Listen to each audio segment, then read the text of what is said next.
Shubman Gill as a captain पहला test match हार चुके हैं। जी हाँ, आप सभी को पता है इंडिया की टीम जो है वो इंग्लैंड दौरे पे है और पहला टेस्ट मैच था एंडरसन तेंदुलकर ट्रॉफी का। 5 विकेटों से इंग्लैंड ने जीत लिया है। सबसे पहले बात कर लेते हैं पहली इनिंग में कितनी स्कोर थी, दूसरी में क्या थी, ताकि पता चल सके एक्चुअली हुआ क्या। पहली इनिंग की अगर बात करें, इंडिया ने 471 रन बनाए थे। जायसवाल का शतक था जिसमें 101 रन थे, राहुल के 42 रन थे, सुदर्शन 0 पे, शुभमन गिल 147 रन, पंत के 134 रन, यानी कि 3 शतक आपको यहाँ पे देखने को मिलेंगे। लेकिन पंत के बाद करुण नायर, जडेजा, ठाकुर, बुमराह, सिराज, प्रसिद्ध एकदम से ढेर 40 रनों के बीच में ये बाकी 7 विकेटें गिरी थी, जबकि 3 विकेटें जो थी वो गिरी हुई थी 433 के आसपास, लेकिन बाकी की 7 विकेटें गिरी 40 रनों में।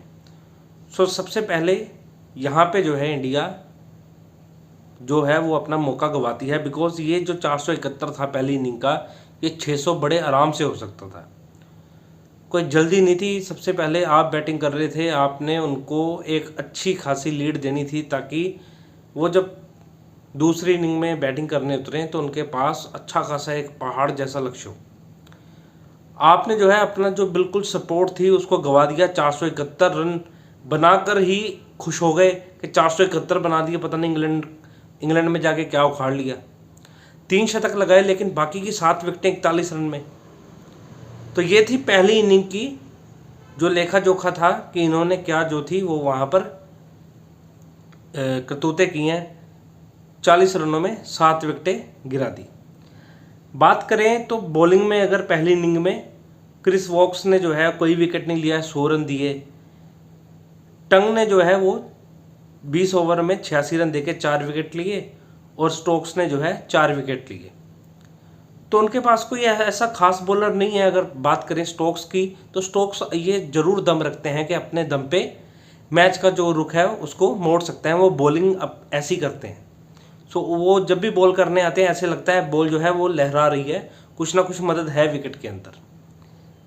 लेकिन बात वहीं आती है फिर कि जब पहली इनिंग खत्म हो गई तो अगर आप देखेंगे 430 पे 4 विकेट थे और 471 पे 10 विकेट हो गए। ये पहली इनिंग का जो कोलैप्स था ये इंडिया को ले डूबा है, और इसी के कारण इंडिया आज हारी है। ये पहली इनिंग थी। अब इंग्लैंड की पहली इनिंग की बात करें तो आप विकेट फॉल देखना और उनकी बैटिंग देखना कैसे चली है। पहली इनिंग में इंडिया ने 3 शतक मारे, बहुत अच्छा किया। अब इंग्लैंड की अगर बात करें, इंग्लैंड में अगर देखते हैं हम पहली इनिंग की बात, तो इंग्लैंड ने बनाए 465 रन, यानी कि लगभग 6 रन कम बनाए जितने इंडिया ने बनाए थे। अब जैक क्रोली जो है वो आउट होते हैं एक स्लिप में, जो है वो ऋषभ पंत के पास कैच जाता है उसके करुण नायर के पास, और जैक क्रोली आउट होते हैं बुमराह की बॉल पे 4 रन बनाकर। डगिट ने फिर 62 रन बनाए 94 गेंदों में 65 के स्ट्राइक रेट से। ओली पोप ने मोर्चा संभाल लिया, 106 रन बनाए 77 के स्ट्राइक रेट से और 137 बॉलों में, जो कि बहुत नॉर्मल है और तेज है। रूट ने 28 बनाए। हैरी ब्रूक, मैंने ये कहा था जब एक दिन का खेल समाप्त हुआ था कि हैरी ब्रूक को अगर सुबह आके आउट नहीं ना किया तो हैरी ब्रूक आपसे मैच को दूर ले जाएगा। ये ऐसी ही बैटिंग करेगा कि ये T20 में खेल रहा हो। भाई बेसबॉल इंग्लैंड अगर कहती है तो खेलती भी है।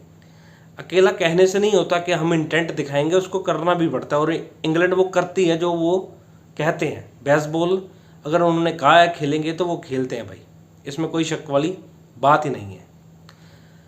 अब हैरी ब्रूक ने 99 बनाए, स्टोक्स फिर 20 पे आउट, जेमी स्मिथ 40 पे, क्रिस वॉक्स 38 पे, यानी कि उनके हर एक बैट्समैन ने योगदान दिया है। अगर विकेट्स फॉल देखें हम तो पहला विकेट गिरा 4 पे, दूसरा गिरा 126 पे जाके, फिर गिरा 206 पे, फिर ओली पॉप आउट हुए 225 पे, 276 पे स्टोक्स आउट हुए, और 276 से 249 349 तक 350 तक जेमी स्मिथ की विकेट गिरी।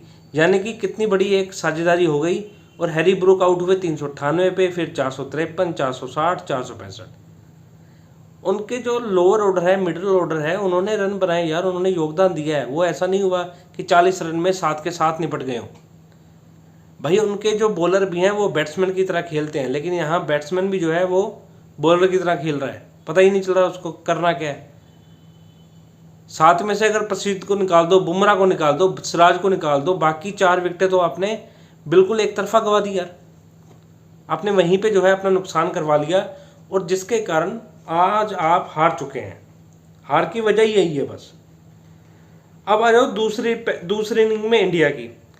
भाई राहुल ने फिर शतक ठोक दिया, 42 पहले बनाए, शतक लगा दिए 137, पंत का 118, और बाकी फिर कुछ नहीं किसी ने किया। बाकी फिर वही माता का माल, ना कोई रन बना ना कुछ, 30-40 रनों में आउट। अगर विकेट फॉल देखें तो 92 के बाद 287 पे गिरा, और 287 के बाद 333, 335, 49, 64, टंग को एक ओवर में 4 विकेट दे दिए। यार ये जो टारगेट तुम्हारा 364 रन जो बनाए हैं और 371 का टारगेट दिया, ये टारगेट 400 के पार जा सकता था। पहली इनिंग में एडवांटेज गवाई, 471 पे ऑल आउट हो गए। दूसरी इनिंग में भी वही कर दिया। ठीक है यार, 2-3 प्लेयर ने रन बना दिए उसके बाद। अब जैसे ही वो आउट हुए उसके बाद सारे लाइन बना के चल पड़े, वो भी आउट हो गए। तारीफ यहाँ पे इंग्लैंड की करनी पड़ेगी। और मैं पहले से कह रहा था बेन स्टोक्स रिजल्ट के लिए जाएगा, ब्रेंडन मैकलम नहीं वेट करेंगे कि कुछ इंडिया करे या ड्रॉ हो जाए, वो भाई जाएंगे चेज करने के लिए। टॉस जीतकर टेस्ट मैच में बॉलिंग करना ही बताता है कि भाई वो चाहते हैं जो 4th इनिंग है, जहां पर मैच जाके डिसाइड होना है, वो हमारे हाथ में हो। हम बताएंगे चेज होगा, या तो जीतेंगे या हारेंगे। 4th इनिंग बैटिंग करनी इंग्लैंड को पसंद है। आप पिछला रिकॉर्ड निकाल लीजिए, 75% जो है 2022 से वो मैच जीतते आ रहे हैं, ये बेसबॉल के दम पे। और एक कमेंटेटर है, मैं उनकी कमेंट्री सुन रहा था, हिंदी कमेंट्री में, उन्होंने ना जब 371 रन बने तभी बोल दिया कि भाई ये तो इंग्लैंड बना ही नहीं सकती। 3 ओवर हुए थे मुश्किल से, उन्होंने बोलना शुरू कर दिया, कहेगा बेसबॉल, कैसा बेसबॉल, ये होगा वो होगा, बुमराह ये कर देगा, प्रसिद्ध कृष्णा ये कर देगा, सिराज ये कर देगा। भाई क्रोली और डकिट ने जो बैंड बजाई है ना, जो बेसबॉल खेला है, बाद में उसी कमेंटेटर का जो वर्डिंग थी वो चेंज हो गई। मैंने तो ऐसा बोला ही नहीं, मैंने ये कहा था 90% जो है वो मैच 350 का टारगेट बनाने वाली टीम ही जीतती है, जिसने टारगेट सेट किया हो। जबकि वो ऑन रिकॉर्ड था, और साथ में दूसरा कमेंटेटर जो है वो बैठ के बोल रहा था कि जो बाइट है वो चलाई जाए ऑन एयर, ताकि पता चले बोला क्या था। सो ऐसी तो हमारी कमेंट्री की लेवल है। सामने दिख रहा है मैच हार रही है टीम, दूसरी टीम अच्छा खेल रही है, उसकी तारीफ नहीं करेंगे। भाई बुमराह ये कर देगा, शार्दुल ठाकुर गोल्डन नाम। शार्दुल ठाकुर को जो विकेट मिले वो किसी काम की बॉल भी थी, वो तो हैरी ब्रूक है ही एग्रेसिव, आउट हो गया लेग पे।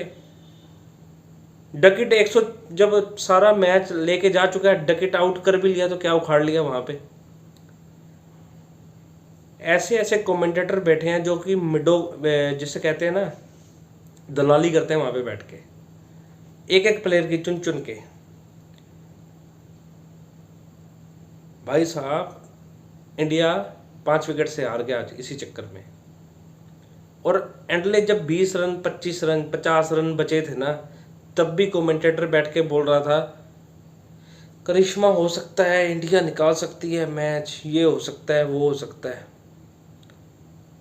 पूरी दुनिया जानती थी, और जो क्रिकेट को सही में प्यार करता है वो जानता था इंडिया मैच हारने जा रही है, क्योंकि हर हालत में 371 बेन स्टोक्स और उसकी टीम चेज करने ही जाएगी, चाहे हार जाए यार, चाहे 200 पे ऑल आउट हो जाए, उनको बिल्कुल फ़र्क नहीं पड़ता। 371 चेज करना है तो करेंगे। उनके डिसीजन देखिए आप कैसे बोल्ड हैं। जोस बटलर बाहर, बेस्टो बाहर, फॉक्स बाहर, दुनिया का नंबर 1 विकेट कीपर बैट्समैन बाहर। किसको लाए? 24 साल के जेमी स्मिथ को। भाई आ तू खेल, हम तेरे पे जो है बिलीव करते हैं, तू आके रन बना, हम तुझे चाहते हैं, तू हमें मैच जिता के दे। और वही किया ना, विनिंग शॉट कौन खेल के गया? Jamie Smith. या ब्रेंडन मैकलम और बेन स्टोक्स की सोच है। सो इंडिया जो है पहला मैच अपना हार चुका है। बहुत चीज़ें हैं सुधारने वाली। वैसे ही बोल चुके हैं कि बुमराह पहला, तीसरा, पांचवा मैच खेलेंगे। अब अगले मैच में इंग्लैंड ने अगर हरी पिच बना के रख दी और जोफ्रा आर्चर और वुड जो हैं अगले मैच से अवेलेबल हैं, तो भाई तुम्हारी तो लंका लगा देंगे वो। 5 शतक लगाने वाली टीम कभी आ रही है टेस्ट मैच में? इंडिया हार गई आज भाई साहब। फील्डिंग की तो वो बदपिटवाई, इतनी गंदी फील्डिंग, इतनी बेकार फील्डिंग। गली का बच्चा भी अच्छे कैच पकड़ लेता है, सीधे सीधे कैच छोड़ रहे हो। ये जायसवाल की जो ये परफॉर्मेंस रही है कैचिंग की, इसके कारण ही ये पूरी सीरीज में इससे रन नहीं बनेंगे। अब मेरे से लिख के ले लो, सेव कर लो वीडियो को। पूरी सीरीज में जायसवाल से रन नहीं बनेंगे। और दूसरी इनिंग में वही हुआ था जायसवाल के साथ, सामने की बॉल पे एज लगवा के आउट हो गया। अब पूरी इनिंग में रन नहीं बनेंगे। अब देखते रहना, पूरी सीरीज में यही हाल होगा इसका।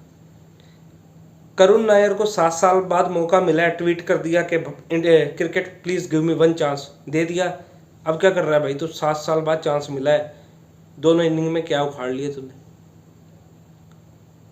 सो बैट्समैन कितने रन बना दे? अब बैट्समैन ने बनाए हैं, लेकिन फिर वही कह रहा हूँ, 2-3 बैट्समैन ने बनाए हैं। बाकी के 20% जो मैन पावर थी बैटिंग के अंदर उसने काम किया अपना, बाकी 80% फेल, निखद, बिल्कुल जीरो। सुधारनी पड़ेगी वरना ये सीरीज 5-0 से हार के घर को आओगे। तो दूसरा मैच जो होगा वो बर्मिंघम में होगा, उस पर भी वीडियो आएगी। प्लीज़ अगर आपको वीडियो अच्छी लग रही हो तो लाइक कर देना यार, चैनल को सब्सक्राइब करना और शेयर करना मत भूलना। बिकॉज जो टीम सही खेली है उसकी तारीफ बनती है। इंग्लैंड बढ़िया खेली है, बनती है। वो आज से नहीं, उन्होंने पिछले 4-5-6 साल से इस पर काम किया है कि हम चौथी इनिंग में चेस करने के लिए जाएंगे, चाहे कुछ भी हो। पाकिस्तान को पाकिस्तान में हरा के आए इसी दम पे कि हम चेस करेंगे।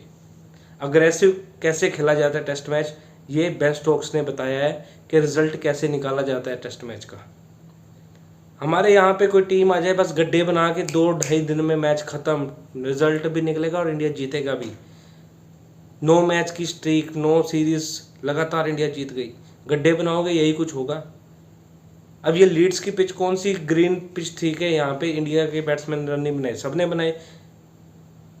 बात यह है जो ऑपोजिशन थी वो बराबर थी और आपसे ऊपर ही थी। प्लेयर उनके भी नए हैं, उनके पास भी 1-2 प्लेयर ही हैं। केएल राहुल आज का खेल रहा है, ये कितना पुराना प्लेयर है, पहली बार थोड़ी इंग्लैंड गया है। केएल राहुल है, नैयर का 303 कब का आ रखा है इंग्लैंड के खिलाफ। भाई टीम लगभग पुरानी है, ये कहने की बात है कि पहली बार गई है, ये है वो है। कप्तान नया है, थोड़े बहुत प्लेयर नए हैं, बाकी टीम पुरानी है आपकी। आपको जीतना पड़ेगा, ये बहाना नहीं हो सकता कि टीम नहीं है। So well played England, England ने बढ़िया खेला और इंग्लैंड ने जीत हासिल की। अब दूसरा मैच जो है वो बर्मिंघम में होगा 2 जुलाई से, उसके ऊपर भी आपको वीडियो आएगी, अपडेट मिलेगी। प्लीज़ आप चैनल को सब्सक्राइब कीजिए। मिलते हैं आपसे नेक्स्ट वीडियो में। Thank you so much.